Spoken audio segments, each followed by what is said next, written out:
Hey there, fanatics, it's me again, following on from my previous live. So I thought I would do this live separately to talk about training rounds, because obviously now, certainly in the UK, our season is tapering off. There is winter shows, but primarily the main bulk of our season is coming to an end.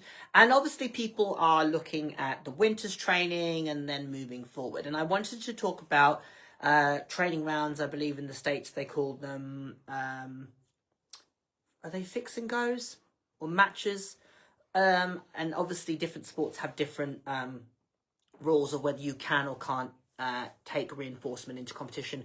In agility, it's very much the accepted practice, and there's lots of organisations that actually encourage it and allow it. Obviously in the UK we have BCOS, and we can take toys in the ring in conventional shows. So that gives a huge amount of options to do training rounds. So aside from the skills that you need to do a training round, which is obviously your dog has to be motivated by a toy, or you have to have remote reinforcement or a remote reinforcement marker in place, we're going to put those things aside. So let's make the assumption that your dog is either toy motivated, or if it's food motivated, you have a remote reinforcement marker. So we want to be thinking about the different types of training rounds that you can do. And hopefully this will give you all insight into developing your dog's confidence, overcoming any challenges you might have, transferring skills into the ring, and also maintaining your dog's ring performance. So when you train a dog using reinforcement, primarily as the means to teach and explain to the dog what you want, it is critical that you reinforce the dog in the environment that matters, which is competition. And that means in the show environment or the trial environment. So there is lots of organisations that don't allow that. IGP is a great example. I know in certain sports across the world, I think in Australian obedience, they don't have that as an opportunity. You have to be a little bit creative in how you create that environment. Utilize friends and training clubs, etc., where you can go and replicate the environment as best you can. Now, there is an argument to say that, the environment in those instances may differ, but if you can do it frequently enough in as many environments that are as similar as possible to your competition, you should be able to maintain a certain level of performance and criteria and reinforced behaviour irrespective of the environment. So let's talk about that, put that aside for a second and assume that we can replicate the environment. That in itself might take a little bit of creative thinking, hiring a field, taking the equipment, setting it up, getting friends and training buddies together so that you can, it might be family in some instances, but getting some training buddies together so that you can replicate the environment so you have massive dogs and people. Additionally, it might be a case of thinking outside the box. If your particular sport doesn't allow training rounds, but you know that another sport does, say, for example, if you partake in IGP, but you have a local trial that does agility, you can take your equipment to that environment, obviously not necessarily the whole shebang, but you can do elements of that sport in that environment where there's dogs. You may have to enter so that you can take your hide, or for example, you might take a jump into that environment, do it in the exercise area so that you can create or at least try and replicate the dogs and people element and have your dog, being reinforced for the behaviours that you're asking of them. Obviously, the major part of the proprietary step to training rounds is making sure that your dog can do it in training, making sure that you're replicating whatever body language and emotions that you're feeling when you go into competition. That's obviously with your mindset and your mental game, and doing lots of play acting so you can pretend to be nervous and so forth and so forth. Now we're getting to the point of where we actually want to start to transfer what our dog can do in training into competition. So the assumption being is that what we ask of our dog in training should always be more than what we ever ask them in competition. Competition should always be easier. So if my dog is at the point, if again you can do training rounds with very, very inexperienced dogs, even a puppy, you could take a 6-month-old puppy, depending on your rules and regulations. You could take your dog into that environment and simply do a switch on word and play with them and reinforce them for attention and engagement. And then that would be your sole aim or sole objective for a training round, reinforcing or transferring what you've done at home to a competition environment. So the first type of training round that you're going to do is what you call classical conditioning. And essentially it's creating the dog being happy and comfortable and confident in a competition environment, or as near as possible, depending on the sport that you do. So that means taking your dog to that environment specifically and solely working on focus and engagement. Now, depending on the dog's temperament, that in itself might be a hurdle to overcome. So if your dog has had a history of shutting down, switching off, disengaging, being worried, frightened, or apprehensive, certainly if your dog is concerned about other dogs or people, your first port of call would be to get the dog comfortable, confident, and happy in that environment. It might not even be in the ring. It might be on the peripheries initially. And you can scale it back as much as you need to get success. So with some dogs, it might be just getting them to play in the car park or to take reinforcement in the car park. Obviously, if the dog is more confident, you can start to venture into the competition area and you can start to ask them to engage or play, etc. So, for example, this weekend I took my young dogs, Witch and Scylla, or Surprise as she's called, into the show environment and just worked on focused engagement. Could they play? Could they take food? Could they switch on? And both of them did brilliantly. All my other dogs, I would expect them to switch on in those environments, but those two are more of an unknown entity, and they both were absolutely happy and comfortable to play and engage. Definitely Witch was a little bit more distracted when she saw certain people that she knows, but it was very easy to get her back on side. So that was a real tick box, and I will obviously, over the next couple of months and years, etc., I'll persist in doing that. So that's my first port of call. Get the dog happy and comfortable in that environment. So that might mean taking it to the car park or the open spaces and doing food circuit games or play or engagement or silly tricks. That's your first port of call. Once you've done that on the peripheries and the dog is comfortable, now you can start to think about venturing into the ring and doing the same thing. So what's going to now happen is you're going to add the distraction of people and dogs around you. So hopefully you've done that back at the ranch, back at home, back at your classes, etc. But you've replicated that. Now you're going to start to see if your dog can do it in that environment. So first and foremost, you've used classical conditioning to cause the dog to be happy in that environment. Then further to that, you have started to switch them on and engage them in those environments. And then you're starting to take it into the competition environment and just work on play and food or whatever the case may be, and depending on what you're allowed, okay? So now we're getting our dog where the dog is happy and comfortable in that environment, and that's happening consistently. I know my dog can reliably go into that environment and switch on and engage and give me that undivided attention and focus. So I'm getting that consistently. My dog isn't concerned about other dogs, it isn't concerned about the people, and so forth and so forth. And depending on the dog, that might be something that you have to periodically revisit in your training. It might be a case of take him into the environment, play with the dog, don't even ask for any work or anything, even a sit. Simply take the dog in there, and before the dog has any opportunity to be aware, etc., of the environment, just engage them in play and work off tricks, etc. So the dog goes in there and has that feel-good factor where it wants to be in that environment, okay? When you start to bring a young dog into those environments and you want to start to see if they can do behaviour that they can do at home, you can aim for considerably less. So a hand touch, a twist, a leg weave, a sit, a down, singular behaviours for one reinforcement. So the dog is getting reinforced for simple things and you're causing them to be successful in those situations. Now, obviously, if you have a dog that's very intense, you might have to tone that down and you might have to think about the reinforcement. And that's where, depending on the sport that you partake in, there might be limitations if the sport doesn't allow food, etc. So it might be a case of having a plan where you discuss it with the judge and see if they're comfortable with you marking the dog, going outside, reinforcing them, coming back in, doing the same thing, etc. Again, that might not be something that you are allowed to do, which is where you're going to go back and recreate the environment as near as possible with training buddies and different environments and implement some of these strategies. So now we've got to the point where my dog is consistently comfortable and happy in that environment. Now we want to be thinking about putting little pieces together. And that means that the dog has to be able to do considerably more in training. So for example, if I'm putting my young dog in competition, I know comfortably it can do heel work and retrieve, etc. When I first put them in competition, I will do considerably less. I might even do one exercise, a circle of heel work and reward the dog.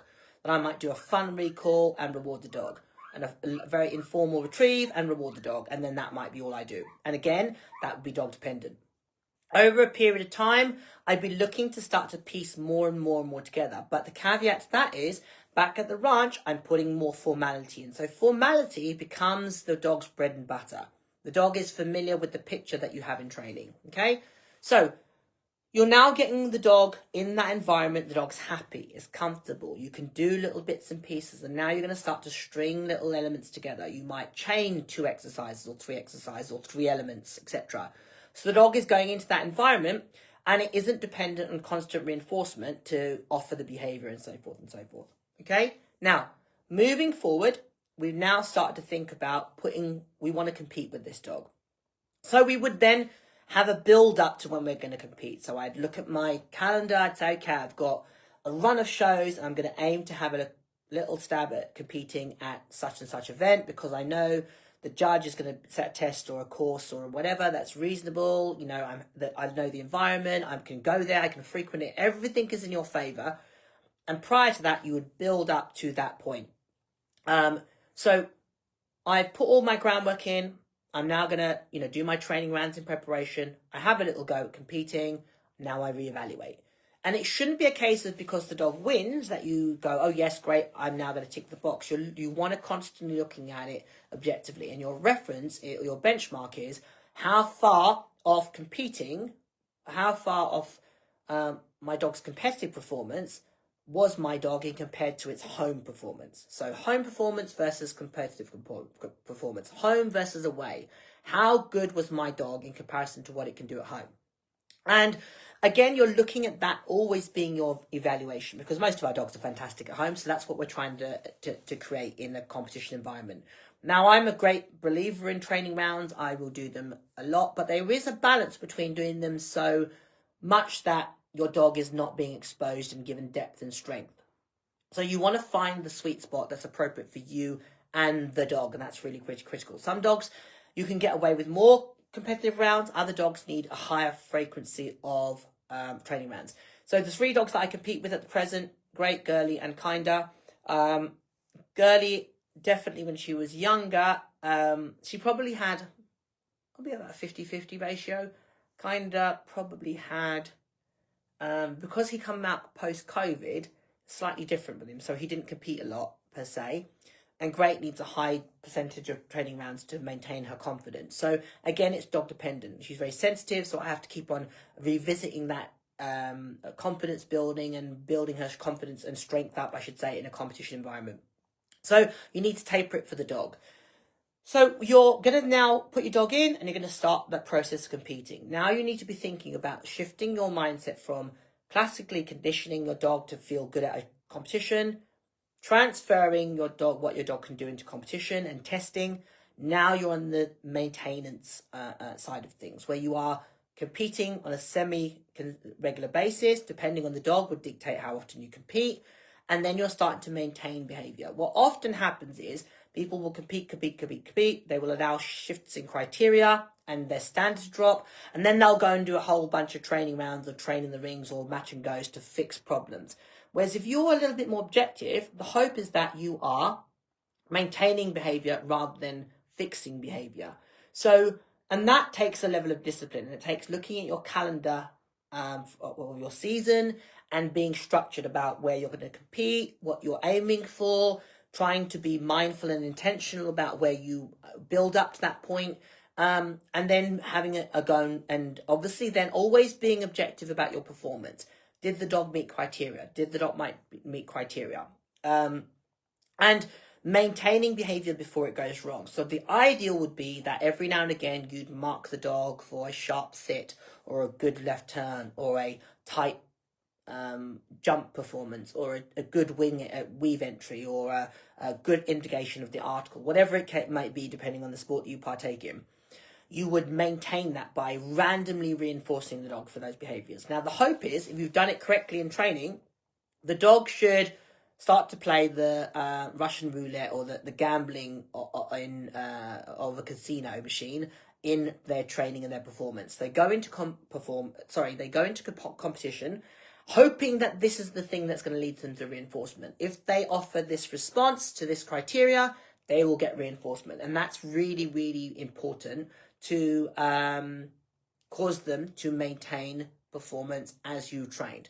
As I said, what often happens is people don't meet the ratio of competing versus training, and then it depletes, and then they have to go back retrospectively. There's several phrases that can be, contradictory or confusing. One is dogs need ring experience. There is an element of truth to that, but there is also a level of myth to that. So the truth is, dogs definitely need experience in the competition environment because there's so many factors that you probably would be hard pressed to replicate. Dogs, people, the melee, the formality, etc. And whilst you can obviously recreate that to a degree, you do need to expose the dog to those triggers and explain to them that reinforcement happens and good things happen in those environments with those pictures. Additionally, the misconception that just being in the ring will give them experience, you have to ask yourself the question, what experience is the dog gaining? Is it experience of floundering? Is it the experience of being overwhelmed? Is it the experience of dogs suddenly starting them or people walking behind them? Because that can be an experience that can go against you and not for you. So be really intentional when you say, my dog needs experience. Again, this pendulum can swing both ways. You can overdo training rounds and end up making your dog's performance so fragile that they don't receive reinforcement within 3 to 5 seconds, they start to deteriorate.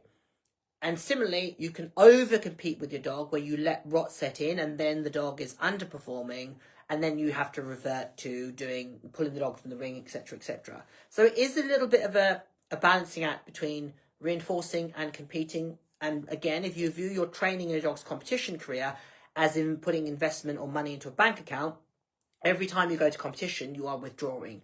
A training round is essentially putting money back in the bank, and it's finding the sweet spot between the two things.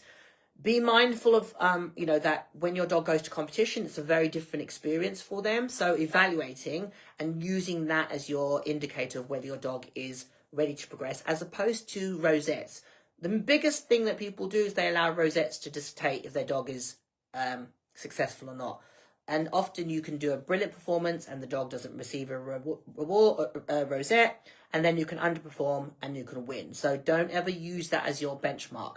It is merely a stepping stone to where you want to go, where you have a dog that can reliably perform as you have in training.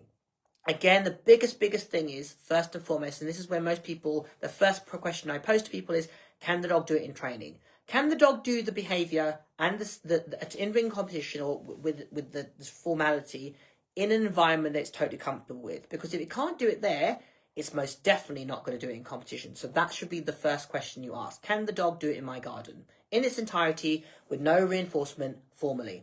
If the dog can't do that, that's the first goal to work towards. That doesn't mean that you don't have to put the dog in competition. It just means that you have to set a realistic target for your dog in a competition environment. Just some musings there about training rounds. Hopefully that makes sense to you and gives you an idea of the various types of training rounds. The one where you're going in and creating that feel-good factor. The one where you're transferring your home training to your away location. Then you're talking about maintenance, where you're maintaining your dog's performance in competition, which then allows you to make withdrawals at that in a show environment or competition environment, hopefully then be able to compete. For those of you that partake in sports where there is very limited opportunity to do training rounds in a show environment, get creative. Think of different sports that you could utilise the environment. Think of different environments, boot fairs, country fates, etc., where you can take your dog training equipment and replicate as best you can. Yes, it is more difficult, but it is doable. Certainly when I competed with Punch, my boxer, I had to go to random fields where there was equipment and people, etc., and replicate the environment so I can condition him to believe that there's reinforcement present when he did the behaviours as asked. It is doable, just got to be more creative. And obviously your foundation elements of making sure your dog has value for both types of reinforcement, food and toy, is going to be a massive opportunity for you. Just some thoughts there about training rounds, match and goes, whatever you call them. Be proactive. Don't wait for it to break then be fixing it. think strategically about how you use them, and then you'll receive a just use. All right, all, that's a quick little chat there about training rounds. Hopefully this has given you some food for thought. Feel free to ask questions, and I will obviously be downloading this video and putting it on Mighty Networks, where the new content is going to be available for everybody. That should be done this week. I know I keep on talking about it, but you're going to have access to whole loads of content on there, and I look forward to sharing much more with you. See you all later.